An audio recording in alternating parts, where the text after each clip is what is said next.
এই, তোমরা কেমন আছো? ভালো আছো? পড়তে হবে, নকল আর চলবে না। ভাই, এই লোকটারে মানুষ কিভাবে ট্রল করতেছে?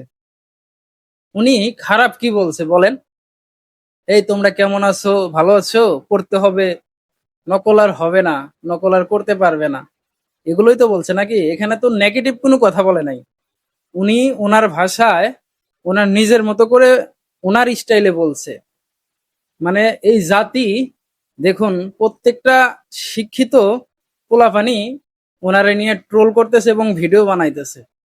আমি বুঝলাম না, এই ব্যক্তি খারাপ কি বলছে? একটু ওনার স্টাইলে বলছে।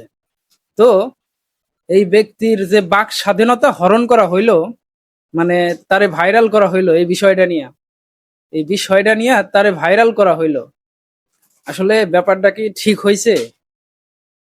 আপনারা অবশ্যই কমেন্টে জানিয়ে যাবেন যে তার এই সুন্দর সুন্দর কথাগুলো, তিনি কিন্তু নেগেটিভ কিচ্ছু বলেনি, জাস্ট শুধু তার স্টাইলে বলছে। একজন ব্যক্তির তো তার ভাব প্রকাশের অধিকার আছে তার মতো করে।